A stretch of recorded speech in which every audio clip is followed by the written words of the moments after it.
আসসালামু আলাইকুম। আমি এখন বানাবো খুব মজার একটা কাতল মাছের আইটেম। এটা ঠাকুর বাড়ির রেসিপিতে, মানে আমাদের কবিগুরু রবীন্দ্রনাথ ঠাকুর উনার বাড়ির রেসিপিতে এটার নাম হচ্ছে লেবু ভাপা কাতল মাছ। যদি এটার সাথে ভাপার কোনো সম্পর্ক নাই, কিন্তু লেবুর সম্পর্ক আছে। তো যাই হোক, ভাপা হোক আর যাই হোক, জিনিসটা তৈরি করা খুবই সোজা আর খাইতে বেসম্ভব মজা। একবার বানালেই বুঝতে পারবেন যে কি জিনিস, একদম চেটে পুটে খাওয়ার মতো। তো আসেন দেখি শুরু করা যাক।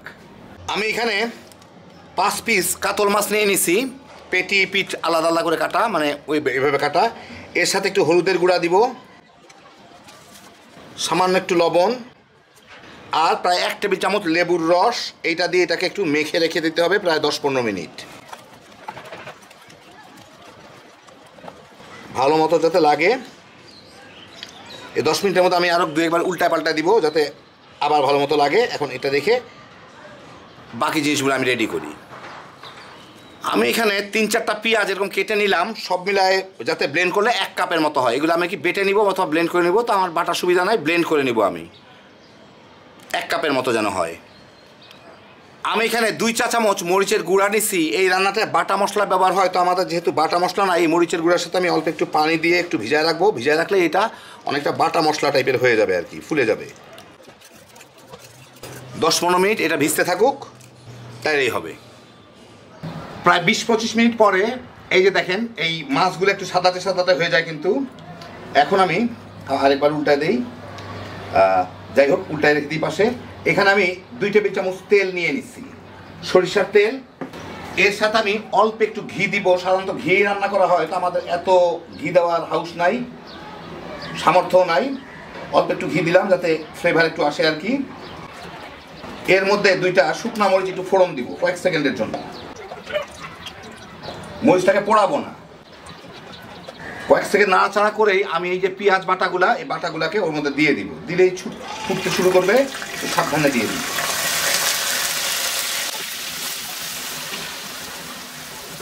পুরোটাই দিয়ে দিলাম। দিয়ে এটাকে এখন একটু ভুনে নিতে হবে আমার, বেশ কয়েক মিনিট ভুনতে হবে। এটাতে একটু শুকনা শুকনা হয়ে যায়, ভালো মতো ভুনতে হবে আর কি। মাঝারি আছে প্রায় 5-6 মিনিট ভাজলাম, নাহলে ছিটে ছিটে গায়ে আসবে।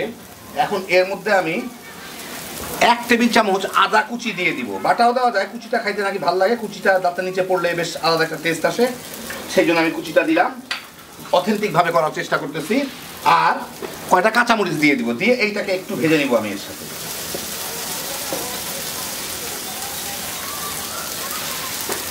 আমি খুব কম আঁচে ভাজতেছি যাতে তলাটা পুড়ে না যায়। এই 1-1.5 মিনিট আদাটা ভেজে আমি এর মধ্যে এই যে মরিচগুলা গুলায় রাখছি, এই মরিচটা দিয়ে দিব। গুলায় রাখলে দেখবেন একটু ফুলে যায় মরিচটা। একটু চিনি দিব, এটা কিন্তু একটু টক মিষ্টি নোনতা হয়, সেজন্য একটু চিনি দিলাম। সামান্য একটু লবণ দিয়ে আমি এই মরিচটাকে একটু ভুনে নিব।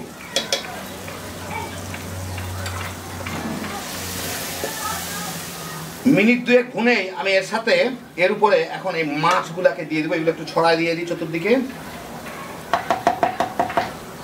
এইটাই কিন্তু মশলা, আর কোনো মশলা এর মধ্যে যাবে না। এই মাছগুলাকে আমি মিনিট 2-3 একটু এক পিঠ একটু ভেজে, তারপর আবার আরেক পিঠ উল্টা ভেজে দিব। এই মাছের গন্ধ আমার আবার তো পাশের প্রতিবেশী টমি বিলেও চলে আসছে।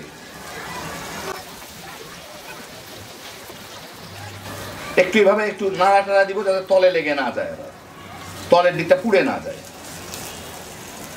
মিনিট 1.5 মতো এই পাশ ভেজে আমি এটাকে এখন উল্টায় দিই। ওই পাশটাও আমি এইভাবে একটু ভেজে নিই। জালটা কিন্তু খুব কম আঁচে রাখছি যাতে পুড়ে না যায় মশলাটা। খুব সাবধানে নাড়তে হবে। দেখেন আমি নাড়তে নাড়তে কোনাটুকু একটু ভেঙে গেল। মাছটা লেবু টেবু দিলে একটু নরম হয়ে যায়। মিনিট 2 ভেজেই আমি এর মধ্যে পানি দিয়ে দিব। এই মাছটা কিন্তু একটু শুকনা শুকনা টাইপেরই হয় কিছুটা, মানে শুকনাও না ভিজাও না, সেই জন্য আমি খুব বেশি পানি দিব না। মাছটা সিদ্ধ হওয়া পর্যন্ত এখন এটাকে নেড়ে একটু মশলাটা মিশাই দিই, দিয়ে চুলার জালটা একটু বাড়াই। এটাকে আমি 5-6 মিনিট ফুটায় নিই, রান্না করে নিই। মিলাই দিলাম। এখন একটু আমি টেস্টটা দেখে নিই লবণ চিনি ঠিক আছে কিনা। এইটা একটু চিনিও লাগবে, একটু লবণও লাগবে।